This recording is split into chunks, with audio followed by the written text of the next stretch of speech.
अस्सलाम वालेकुम जी, I hope आप सब खैरियत से हैं। सो आज का टॉपिक है हमारा फोटोसिंथेसिस की बात करें तो photosynthesis as the name is suggesting, photo means light और synthesis mean production. So photosynthesis particularly plants के अंदर एक ऐसा प्रोसेस है जिसके ज़रिए से प्लांट्स सनलाइट को यूज़ करते हुए और कार्बन डाइऑक्साइड को फिक्स करते हैं, यानी सनलाइट को यूज़ करते हुए शुगर मॉलिक्यूल्स बनाते हैं। और यही वजह है कि हम प्लांट्स को ऑटोट्रोफ्स कहते हैं। ऑटोट्रोफ ऐसे ऑर्गेनिज्म को कहते हैं जो अपना फूड खुद सिंथेसाइज करते हैं। अगर इसके ऑपोजिट हम बात करें तो हेट्रोट्रोफ्स एनिमल्स क्या हैं। हेट्रोट्रोफ्स क्योंकि वो अपना फूड सिंथेसाइज नहीं करते, दूसरे एनिमल्स या प्लांट्स पे रिलाई करते हैं। सो प्लांट्स क्या हैं, autotrophs, because they have a process of photosynthesis जिसमें वो लाइट एनर्जी को यूटिलाइज करते हुए शुगर मॉलिक्यूल्स को सिंथेसाइज करते हैं। अब प्लांट्स के पास क्या ऐसा स्पेशलाइज्ड मैकेनिज्म है जो वो लाइट एनर्जी को कैप्चर करते हैं, तो वो है प्लांट्स के पास chlorophyll molecules. Chlorophyll molecules specialised pigmented molecules हैं जो सनलाइट को कैप्चर करने की कैपेबिलिटी रखते हैं। सो ये क्लोरोफिल मॉलिक्यूल्स सिर्फ प्लांट्स में प्रेजेंट नहीं होते, इसके अलावा ये एल्गी के अंदर प्रेजेंट होते हैं और सियानोबैक्टीरिया के अंदर प्रेजेंट होते हैं, जिसका मतलब ये हुआ कि प्लांट्स, एल्गी और सियानोबैक्टीरिया ये तीनों कैटेगरीज ऑफ ऑर्गेनिज्म फोटोसिंथेसिस कर सकती हैं और अपना फूड खुद सिंथेसाइज कर सकती हैं। सो अब हम इस इक्वेशन को थोड़ा सा ब्रेक डाउन कर लेते हैं। सो 6 कार्बन डाइऑक्साइड के मॉलिक्यूल्स, 6 वाटर मॉलिक्यूल्स मिल के सनलाइट को यूटिलाइज करते हुए शुगर मॉलिक्यूल बनाते हैं। यहाँ पे ये बात समझना ज़रूरी है कि शुगर मॉलिक्यूल्स बेसिक मॉलिक्यूल हैं दूसरे सारे बायोमॉलिक्यूल्स को सिंथेसाइज करने के लिए। फॉर एग्जांपल ग्लूकोज मॉलिक्यूल से स्टार्च सिंथेसाइज होगा जो कि स्टोरेज कार्बोहाइड्रेट है प्लांट्स के लिए। ग्लूकोज मॉलिक्यूल से ही फर्दर लिपिड सिंथेसाइज होंगे। ग्लूकोज मॉलिक्यूल ग्लाइकोलिसिस के ज़रिए सेल एनर्जी प्रोड्यूस करता है which is ATP. ATP is the only chemical energy that a cell can utilize. और यही ग्लूकोज मॉलिक्यूल जो है ये सक्रोज के अंदर कन्वर्ट होगा और sucrose is the main sugar in the fruits. And lastly ये जो इक्वेशन आपके सामने है ये सिंप्लीफाइड फॉर्म है फोटोसिंथेसिस की। Basically photosynthesis 2 major series of reaction में कंप्लीट होती है। फर्स्ट सीरीज ऑफ रिएक्शन है लाइट रिएक्शंस और सेकंड सीरीज ऑफ रिएक्शन है डार्क रिएक्शंस। लाइट रिएक्शंस को हम जी स्कीम भी कहते हैं और डार्क रिएक्शंस को हम केल्विन साइकिल रिएक्शंस भी कहते हैं। अब अगर हम इस पिक्चर में देखें तो ये हमारे पास क्लोरोप्लास्ट है। क्लोरोप्लास्ट वो मेन सेलुलर ऑर्गेनेली है जहाँ पे फोटोसिंथेसिस हो रही होती है और क्लोरोप्लास्ट सबसे ज़्यादा लीफ के अंदर प्रेजेंट होते हैं। तो हम कह सकते हैं leaf is the photosynthetic organ of the plants. और लीफ के अंदर कहाँ पे हो रही होती है, क्लोरोप्लास्ट के अंदर। अब क्लोरोप्लास्ट के अंदर मज़ीद देखें तो हमारे पास है थाइलाकोइड मेम्ब्रेन्स। ये थाइलाकोइड मेम्ब्रेन्स, ये कोइन लाइक स्ट्रक्चर जो आप देख रहे हैं इस क्लोरोप्लास्ट के अंदर, ये थाइलाकोइड मेम्ब्रेन्स हैं। और इनकी स्पेशल अरेंजमेंट को, जो कोइंस एक दूसरे के ऊपर अरेंज हुए हैं, इनको हम ग्रेना कहते हैं। इन थाइलाकोइड मेम्ब्रेन्स के ऊपर you can see light reactions हो रहे हैं। और दूसरा मैंने कहा था डार्क रिएक्शंस यानी कि केल्विन साइकिल। सो केल्विन साइकिल रिएक्शंस कहाँ पे हो रहे हैं, स्ट्रोमा के अंदर।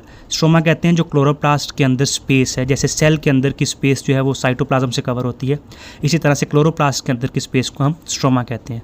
सो लाइट रिएक्शंस हो रहे हैं हमारे पास थाइलाकोइड मेम्ब्रेन्स पे और डार्क रिएक्शंस हो रहे हैं स्ट्रोमा के अंदर। अगर हम लाइट रिएक्शंस को थोड़ा सा देखें, इसका एक जनरल ओवरव्यू लें तो लाइट रिएक्शंस के अंदर हमारे पास 2 मॉलिक्यूल प्रोड्यूस हो रहे हैं। एक एटीपी प्रोड्यूस हो रहा है और एक NADPH प्रोड्यूस हो रहा है। एटीपी का you already know energy currency of the cell है और NADPH क्या है, एक कोएंजाइम है जो बेसिकली रिड्यूसिंग एजेंट के तौर पर काम करता है किसी भी रिएक्शन के अंदर। वाई? क्योंकि इसके पास एक एडिशनल हाइड्रोजन है। ओरिजिनली ये मॉलिक्यूल है NADP, लेकिन ये जो हाइड्रोजन इसके साथ अटैच है, ये हाइड्रोजन किसी दूसरे मॉलिक्यूल को ट्रांसफ़र करेगा और ऐसा मॉलिक्यूल जो किसी दूसरे मॉलिक्यूल को हाइड्रोजन ट्रांसफ़र करे उसको हम रिड्यूसिंग एजेंट कहते हैं। सो ये एटीपी और NADPH जो हैं ये यूटिलाइज होंगे डार्क रिएक्शंस के अंदर यानी केल्विन साइकिल के अंदर। तो हम ये कह सकते हैं कि जो लाइट रिएक्शंस की 2 प्रोडक्ट हैं वो डार्क रिएक्शंस में यूटिलाइज होंगी। अब आते हैं डार्क रिएक्शंस के अंदर। डार्क रिएक्शंस में क्या होगा कि एटीपी और NADPH को यूटिलाइज करते हुए कार्बन डाइऑक्साइड को फिक्स किया जाएगा, कार्बन डाइऑक्साइड को रिड्यूस किया जाएगा। अब कार्बन डाइऑक्साइड को रिड्यूस करने से क्या मुराद है, यानी कार्बन डाइऑक्साइड के साथ हाइड्रोजन एटम्स ऐड किए जाएंगे। और हमें पता है हमने इस फोटोसिंथेसिस के बाद हमारे पास प्रोडक्ट क्या है, कार्बोहाइड्रेट। सो जब कार्बन डाइऑक्साइड के अंदर हम हाइड्रोजन ऐड करें तो हमारे पास हाइड्रोजन, कार्बन, ऑक्सीजन यानी तीनों कंपोनेंट्स पूरे हो जाएंगे कार्बोहाइड्रेट बनाने के लिए। सो केल्विन साइकिल के अंदर in short carbon dioxide fix होती है। MCQ's पॉइंट ऑफ व्यू से यहाँ पर एक इंपॉर्टेंट बात मैं बताता चलूँ। हर लीफ सेल के अंदर अप्रोक्सीमेटली 20 to 100 क्लोरोप्लास्ट प्रेजेंट होते हैं और लीफ सेल के अंदर 2 तरह के मेजर मेसोफिल सेल्स होते हैं, एक पेलिसेड मेसोफिल सेल्स और दूसरे स्पंजी मेसोफिल सेल्स।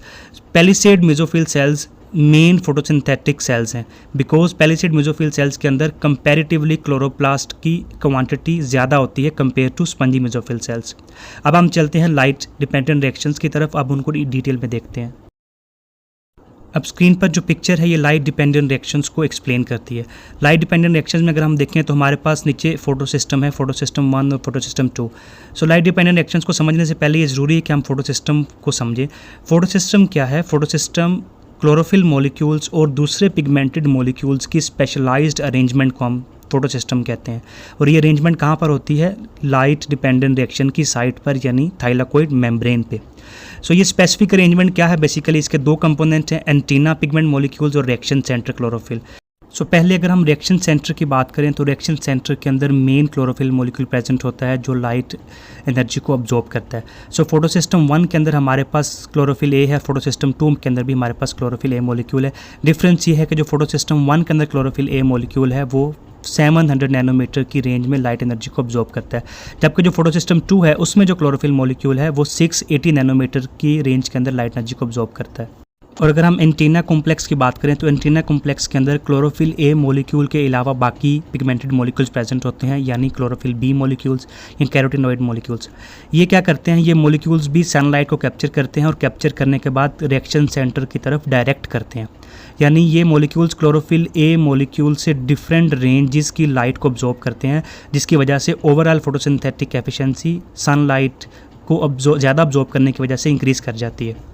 अब हम लाइट डिपेंडेंट रिएक्शंस की बात करें तो सबसे पहले फोटो सिस्टम 2 के अंदर जो रिएक्शन सेंटर है यानी क्लोरोफिल ए मॉलिक्यूल है वो लाइट एनर्जी को अब्जॉर्ब करेगा और अब्जॉर्ब करने की वजह से 2 इलेक्ट्रॉन एक्साइटेड स्टेट में जाएंगे, और वो 2 इलेक्ट्रॉन एक्साइटेड स्टेट में जाने के बाद जो प्राइमरी इलेक्ट्रॉन एक्सेप्टर है फोटो सिस्टम 2 का फियोफाइटिन, उसके पास चले जाएंगे।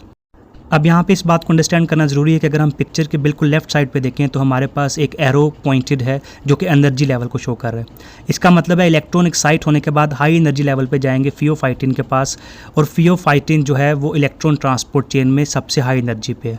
और उसके बाद हमारे पास ये स्पेशल क्विनिन मॉलिक्यूल्स हैं, इलेक्ट्रॉन फियोफाइटिन से क्विनिन मॉलिक्यूल्स के पास ट्रांसपोर्ट होंगे और फिर आगे क्विनिन मॉलिक्यूल से प्लास्टोक्विनिन के पास, प्लास्टोक्विनिन से आगे साइटोक्रोम कॉम्प्लेक्स के पास, और फिर साइटोक्रोम कॉम्प्लेक्स से प्लास्टोसायनिन के पास। अब ये electrons down the electron transport chain आ रहे हैं, यानी हाई एनर्जी से लो एनर्जी की तरफ आ रहे हैं। जैसे ही इलेक्ट्रॉन फियोफाइटिन से प्लास्टोसायनिन की तरफ आएंगे तो वो एक एनर्जी रिलीज करेंगे, बिकॉज हाई एनर्जी से लो लेवल एनर्जी मॉलिक्यूल्स के पास आ रहे हैं। अब वो एनर्जी जो है वो एडीपी से एटीपी को सिंथेसाइज करने में यूटिलाइज होगी। यानी हम ये बात कह सकते हैं कि इलेक्ट्रॉन ट्रांसपोर्ट चेन के अंदर जितने भी प्रोटीन या स्पेशलाइज्ड मॉलिक्यूल अरेंज्ड हैं ये यहाँ पर according to their energy level इस पिक्चर में दिखाए गए हैं। अगर हम एटीपी सिंथेसिस की बात करें तो एटीपी सिंथेसिस के प्रोसेस को हम कहते हैं केमियोस्मोसिस।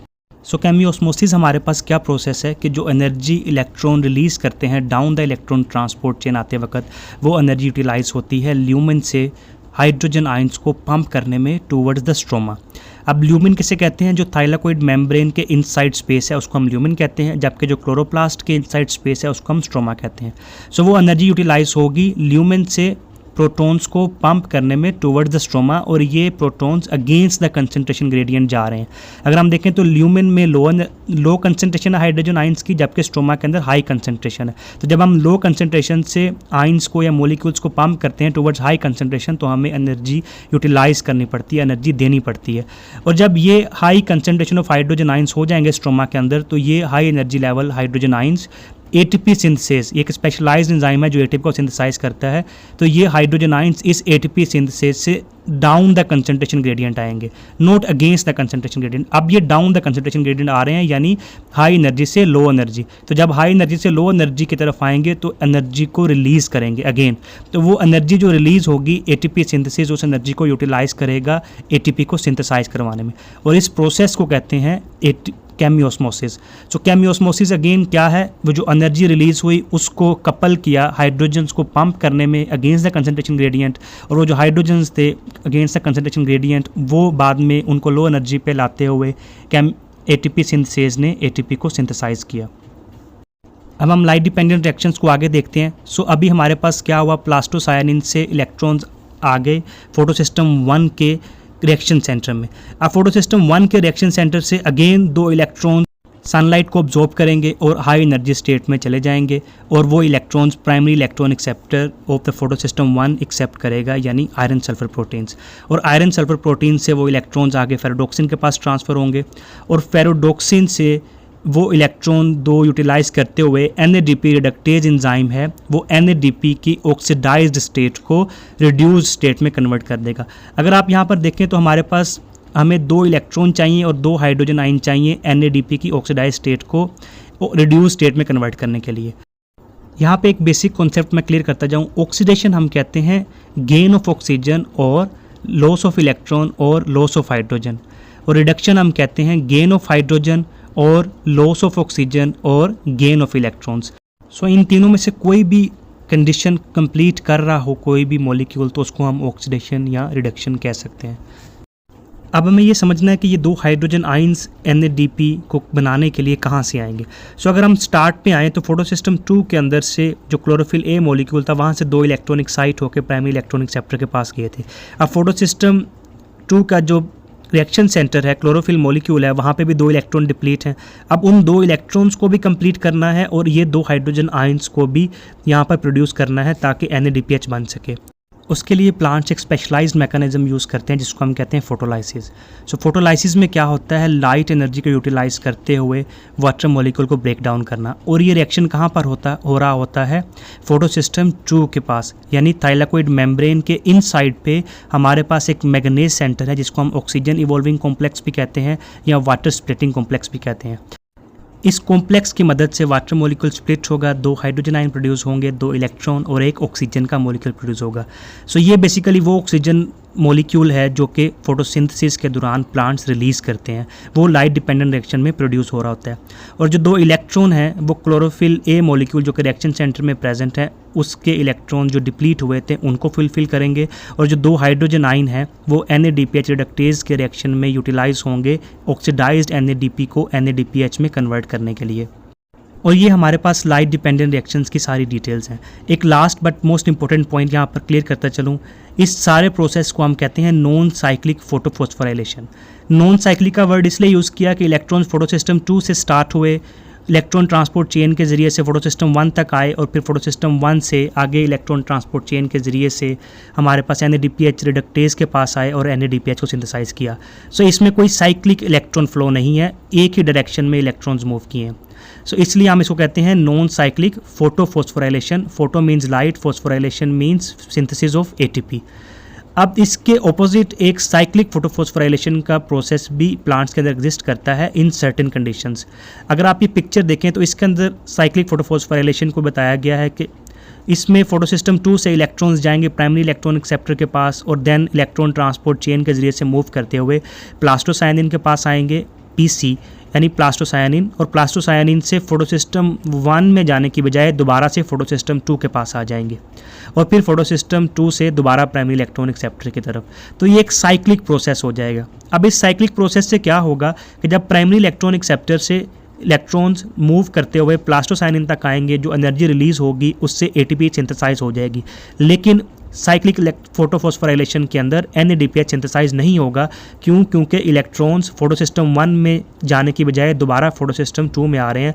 जब इलेक्ट्रॉन्स फोटोसिस्टम 1 में नहीं जाएंगे तो वो NADPH रिडक्टेज तक नहीं जाएंगे और NADPH सिंथेसाइज नहीं होगा। सो इसलिए साइक्लिक फोटोफॉस्फोराइलेशन के अंदर हमारे पास सिर्फ ATP प्रोड्यूस होगी, NADPH प्रोड्यूस नहीं होगा। सो इस पॉइंट से हम ये बात समझ सकते हैं कि प्लांट साइक्लिक फोटोफॉस्फोराइलेशन में तब शिफ्ट होते हैं जब उनको ATP की ज़्यादा ज़रूरत हो, जबकि NADPH ऑलरेडी एक्सेसिव अमाउंट में हो। और दूसरी रीज़न ये हो सकती है कि अगर फोटोसिस्टम 1 यानी कि जो 680 नैनोमीटर रेंज के अंदर वेवलेंथ को ऑब्जॉर्ब करता है उसको ये वेवलेंथ की लाइट अवेलेबल ना हो। और एक लास्ट रीज़न ये हो सकती है कि अगर फोटोसिस्टम 1 की एक्टिविटी किसी इनहिबिटर की वजह से, लाइक कोई फंजीसाइड या हर्बिसाइड की वजह से स्टॉप हो चुकी हो, फिर प्लांट साइक्लिक फोटोफॉस्फोराइलेशन की तरफ शिफ्ट हो जाता है। So that was all from light dependent reactions. You can check this channel for the light independent reactions. Thank you so much. I hope this helps. Do subscribe. Stay tuned. Allah Hafiz.